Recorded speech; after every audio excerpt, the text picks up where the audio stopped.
croyances et lavage de cerveau.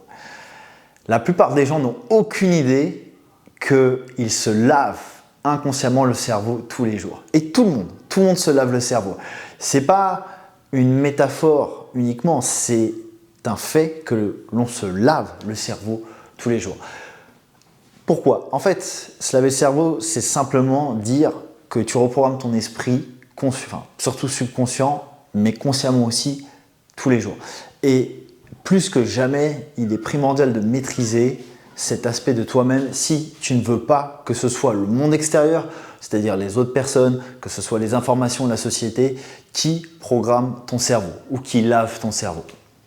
Et donc, tout ce qui est, on va dire, lié à tes croyances a une énorme influence sur ta réalité, sur les gens que tu rencontres, sur les opportunités que tu as. Tout, que ce soit dans tes relations, que ce soit dans tes finances, que ce soit même dans ta santé, ton hygiène de vie, toutes tes croyances sont, on va dire, la fondation même de ce que tu vas matérialiser. Et du coup, il faut comprendre l'interaction entre ces deux points-là. Pourquoi? Parce que, en fait, continuellement, le lavage de cerveau opère. Même quand tu es seul chez toi, tu te laves le cerveau. Même quand tu lis quelque chose solo, tu te laves le cerveau. Même quand tu penses, tu te laves le cerveau. Parce que tu acceptes ou non certaines idées, certaines pensées qui te viennent. Et quelque part, tant que tu ne le conscientises pas, eh bien, ce sera toujours inconscient. Ce qui fait que tu n'auras jamais vraiment le pouvoir de maîtriser ton esprit si tu ne sais pas que inconsciemment, tu te laves le cerveau, pas comme tu le désires au fond de toi-même, mais tu le fais par rapport à des peurs, par rapport à des craintes et des doutes, tout ça parce que ton esprit subconscient a été habitué à être dans ce paradigme-là. Et plus que jamais, ce n'est pas parce que tu es dans un paradigme de peur, de survie ou de crainte, de doute que en fait ton âme ou qui tu es réellement va prendre le dessus sur ça. Pourquoi? Parce que en fait, l'esprit a cette fâcheuse tendance à aimer le confort, à aimer ce qu'il connaît. Et donc, même si ça te dessert, ton esprit subconscient préfère rester dans le confort, même si ça te fait souffrir. C'est ça qui est problématique. Et c'est pour ça que quand je te parle de lavage de cerveau, tu dois faire le lien entre tout ce qui va quelque part rentrer dans ton crâne qui te dessert, tu dois le sortir de ta vie. Donc, ça ne veut pas dire que tu ne vas pas avoir de mauvaises nouvelles des fois, que tu ne vas pas avoir des gens qui te font chier ou tu vas avoir des situations inconfortables, mais tu dois apprendre en fait à être dans une forme de non-réaction pour ne pas tolérer que ces choses-là pénètrent dans ton esprit subconscient. Et pour ça, je l'ai dit encore une fois dans chacune de mes vidéos, mais tu dois apprendre à maîtriser ta fréquence vibratoire. Ta fréquence vibratoire, c'est juste le résultat pour la majorité de tes croyances. En fait, si on faisait une équation très très simple et qu'on se disait « Ok Romain, comment aujourd'hui je peux complètement me transformer? Comment je peux du jour au lendemain me dire « Putain, je suis constamment apeuré, etc. Comment je vais changer mes croyances ?» En fait, déjà, avant de vouloir se changer soi-même, il faut comprendre les lois de l'univers parce que tu es l'univers en microcosme. Donc, ce qu'il faut savoir, c'est que, ce qui veut dire en plus petit, ce qu'il faut savoir, c'est que tes croyances qui sont acceptées dans ton esprit subconscient, elles ont une capacité de, on va dire, de création de ta réalité. Tu vois, elles créent ta réalité. Et quand je dis créer ta réalité, on ne crée pas réellement, mais elles matérialisent ta réalité parce que tout ce que ton esprit subconscient va accepter, eh bien, il va s'exécuter le plus vite possible pour que cela devienne physique. Et c'est ce que la plupart des gens ne comprennent pas. Donc, le problème quand tu fais un lavage de cerveau, par exemple, et que tu es en train d'écouter des informations qui sont nocives, que tu es constamment sur les réseaux sociaux sans être, on va dire, conscient de ce que tu rentres dans ton crâne, bien c'est que ça a une capacité à altérer tes croyances, on va dire, de façon inconsciente, à dire « Ah mais en fait, lui, il a plus, donc moi j'ai moins, lui, il est plus, moi j'ai moins. » Parce que sur les réseaux sociaux, sans dénigrer, mais juste il faut comprendre la subtilité de ce qui se cache derrière, vibratoirement parlant. On n'est pas dans la vérité des choses pour la plupart des posts aujourd'hui qui se font. C'est énormément basé sur l'ego, hélas. Même des posts de spiritualité peuvent abriter, on va dire, des formes d'ego derrière. D'ailleurs, je ferai une vidéo à ce sujet, sur le fait que c'est pas parce qu'on est spirituel que l'on doit se montrer spirituel. Il y a une vraie importance de maîtriser ce sujet dans le sens où la spiritualité peut devenir en fait une arme pour illusionner les gens. Alors qu'en fait, la spiritualité, elle doit servir juste ton être et pas être un outil marketing ou un levier. Passons, c'était une aparté. Je reviens sur l'idée du lavage du cerveau et des croyances. Tout ce que tu vas en fait donner à ton cerveau, tout ce que tu vas lui donner à consommer, ça va finir par se transformer en croyance. Cette croyance, elle a, à un moment donné, été acceptée par ton esprit subconscient qui est là. Tout ça, c'est encore une fois la cause qui va générer un effet. Et cet effet, c'est ce qui va créer ta réalité. Et c'est vrai autant dans les relations, c'est vrai autant dans les finances, c'est vrai dans tout. Tu dois vraiment maîtriser l'ensemble des croyances que tu as dans ton esprit subconscient. Tu dois conscientiser ton esprit subconscient. Tu dois maîtriser comme moi cette craie que j'ai cassée. Il faut les casser comme la craie que je viens de péter, tes croyances, tu vois. C'est vraiment ça la métaphore. Tu ne dois pas accepter que les croyances qui te desservent restent en toi. Après, certes, il existe des croyances qui sont là depuis longtemps, qui ont cristallisé, et ce sont des entités énergétiques qui te bouffent. Et pour ce faire, tu dois mettre la lumière sur tes zones d'ombre. Tu ne peux pas retirer quelque chose que tu n'as pas conscientisé. Tu peux, par certains exercices, on va dire, de visualisation, d'imagination et de charge émotionnelle forte, c'est souvent ce qu'on fait en hypnose, tu peux les écraser, entre guillemets, mais le plus simple reste de mettre la lumière sur tes zones d'ombre pour que ces zones d'ombre soient lumière elles-mêmes, pour les polariser. Mais pour la faire simple, cette partie-là, en fait, elle a une capacité à générer une fréquence qui donnera naissance à ta réalité parce que toute fréquence vibratoire va donner une certaine réalité.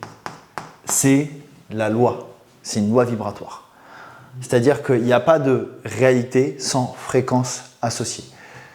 Chaque humain émet une certaine énergie, une certaine fréquence vibratoire, qui certes varie, n'est jamais réellement stable à 100%, mais il y a une forme de moyenne vibratoire que tu vas émettre.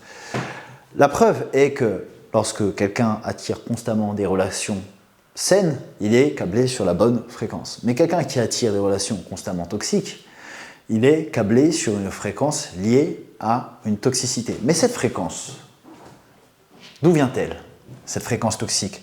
Elle vient de ce qui a été accepté dans l'esprit subconscient, là. Et c'est ça qui est hyper vicieux. C'est qu'en fait, dans nos schémas inconscients, on ne se rend pas compte, tant qu'on ne les a pas conscientisés, qu'en fait, le problème, c'est nous. C'est toujours pareil. Le problème, tu peux toujours le déplacer à l'extérieur. Ça veut jamais, en fait, dans ce que je partage, je ne cherche pas à dire que tout est 100% de ta faute. Mais si tu veux changer ta vie, si tu veux changer qui tu es, si tu veux vraiment, je te parle de changer de paradigme, tu es obligé d'aller complètement taper dans tes croyances. Et la seule façon de le faire, c'est de comprendre ce schéma. Et en fait, ça me fait penser à la suite de la vidéo que je voulais décrire. Ces choses-là, de façon pratique, on va parler de façon pratique. Tu ne peux pas matérialiser quelque chose de nouveau dans ta vie, en fait, si vraiment tu n'as pas changé le concept de toi-même. Si tu te souviens, là, j'ai vraiment simplifié l'équation en te disant, voilà, tes croyances qui, quelque part, sont la source même, on va dire, de ta fréquence. Et d'ailleurs, au passage, je précise quelque chose. Croyances profondes, ce sont des convictions. Ces convictions, si tu veux réellement réussir les choses dans ta vie, tu dois être convaincu quand tu les fais, mais à la fois, tu dois rester dans l'humilité et être toujours prêt à te remettre en question. Ça veut dire que tu ne peux pas faire des choses sans être certain de les faire et ne pas avoir de conviction émotionnelle. En fait, une conviction, c'est une croyance avec une charge émotionnelle forte où tu sais que c'est vrai. Mais ça ne veut pas dire que si tu te trompes, tu n'es pas prêt à te remettre en question. Mais sans conviction, tu peux aller nulle part parce que derrière la conviction se cache la confiance. Et je dirais même la foi. Tu vois? Et sans foi, sans confiance, où veux-tu aller? Ce sont des ingrédients nécessaires à toute manifestation, à toute matérialisation d'un objectif. Parce que, comme le disait Jésus, sans foi, tu ne peux plus matérialiser et être aligné avec la source, être aligné avec le Père, comme il disait. Donc tu dois, dans ce travail sur tes croyances, comprendre que ce qui va, là je suis désolé on ne voit pas, mais le point central de tes croyances, ce sont tes convictions. On va dire là où il y a le plus de graines qui vont germer dans ta réalité, c'est là où tes convictions existent. Et quelqu'un qui est convaincu de quelque chose, je pense que tu l'as déjà vu ou tu as déjà expérimenté ça dans des dîners de famille, dans des gens que tu as rencontrés, quelqu'un qui est convaincu, on va dire, de quelque chose, et bien des fois ça peut être difficile de le faire changer d'avis, non pas parce que parfois la personne est bornée, même si souvent ça peut être le cas, mais parce qu'en fait, vibratoirement parlant, certaines convictions sont des croyances, donc vraiment des entités énergétiques ou on va dire juste simplement des énergies qui ont cristallisé depuis tellement longtemps que eh bien, les gens restent dans leur schéma actuel. Et c'est beaucoup plus difficile pour eux, on va dire, de se remettre en question parce qu'ils se remettent, en fait, indirectement, changer ses croyances, c'est remettre son identité en question et ça demande une forme d'humilité. Et ça demande voilà, une capacité, même je dirais neurologique, de dire à son cerveau, bah, tu changes les chemins neurologiques qui existent et c'est ce qui fait que bah, pour certaines personnes, eh bien, comme on dit en anglais, on n'apprend pas un vieux chien de nouveau tour de magie, je ne sais plus si c'est de magie, mais you don't teach an old dog new tricks, c'est ça en gros le truc. Bah voilà, c'est pour ça que, en fait, la plupart des gens dans ce monde vont échouer à cause de leurs croyances, parce qu'elles sont fausses ou elles sont désalignées inconsciemment, parce qu'ils ne s'en rendent pas compte de ce qu'ils désirent. D'accord ? Donc, je voulais revenir du coup sur ça. En fait, le point important, c'est de comprendre que les convictions, comme on a dit, qui sont tes croyances profondes, qui sont vraiment la couche, je dirais, la plus basse, en fait. Là, si on faisait, par exemple, un graphique sur les différents degrés de croyances, les convictions, elles arrivent ici, tu vois. Là, ce serait zéro conviction, donc une croyance qui est très très peu polarisée ou très très peu émotionnellement chargée. Donc en gros, t'y crois pas. Mais quand tu dis je suis convaincu, je suis sûr, c'est là. Mais malgré cela, tu dois être capable de dire eh bien, je sais que je ne sais pas. C'est paradoxal. Mais il faut comprendre, comme le disaient les philosophes, la philosophie hermétique, toutes les vérités ne sont que des demi-vérités. Et quand tu saisis le concept de cette phrase, ta vie change. Et c'est ce que tous les grands entrepreneurs, athlètes saisissent, que ce soit conscient ou pas, c'est que toutes les vérités sont des demi-vérités, car quelque chose qui est vrai un jour pour toi peut se transformer le lendemain. Et c'est le principe de l'évolution. Rien ne stagne, rien n'est au repos, tout est en mouvement. C'est la loi de la vibration. Du coup, j'en viens au dernier concept que je voulais mentionner, c'est que là, on a parlé de conviction, croyance profonde, mais ce que tu vas devoir changer, c'est ton concept de toi-même. Pour beaucoup, le vrai problème, c'est que vous n'avez pas d'estime de vous-même. Et je m'inclus dedans, dans le sens où pendant des années, j'ai eu ce truc aussi. Le problème du concept de soi, c'est que c'est quelque chose qui est vraiment trop overlooked. Putain, j'ai des termes en anglais, qui est trop sous-estimé. On passe pas assez de temps à maîtriser son concept de soi. Parce que ton concept de toi-même, si tu n'as aucune idée de comment tu te perçois, et que ce soit consciemment ou inconsciemment, en fait, tu t'en remets à l'extérieur. Tu vas t'en remettre aux autres. Tu vas t'en remettre à demander aux gens, bah tiens, j'ai besoin de ça, est-ce que ça, je peux le faire? Et tu vas demander à l'extérieur et pas à l'intérieur. Et donc, ce concept de toi-même, il est lié à ce qu'on appelle en anglais de self-worth, donc ce que tu considères comme ta valeur intrinsèque. Qu'est-ce que je vaux? Ben moi, je vais te donner déjà ta réponse. Tu vaux tout, tu vaux l'infinité. Parce qu'à la base, tu es déjà parfait, et c'est pas juste pour te flatter ou quoi. C'est juste dire que tu es une âme individuelle, enfin, tu es une expression individuelle de la source. Donc tu as déjà la perfection. Même si tu es imparfait, que tu as des défauts ou des qualités qui ne sont rien d'autre qu'une perception humaine qui, bien sûr, est polarisée, puisque qu'est-ce que pour la source des qualités ou des défauts? Pour la source, pardon, tout est, c'est tout. Et donc, mine de rien, ça n'empêche que dans le monde dans lequel nous sommes, sur le royaume physique, on doit comprendre que ce concept de soi, il est primordial, car comme nous sommes dans un monde de dualité, eh bien, tu dois être capable, quelque part, de te percevoir avec une valeur la plus haute possible qui te serve. Sans aller dans l'arrogance, sans aller dans l'excès de soi ou l'excès d'ego, mais plus comprendre que c'est un élixir, c'est une nécessité si tu veux pouvoir vivre en fait une vie où tu obtiens tout ce que tu désires.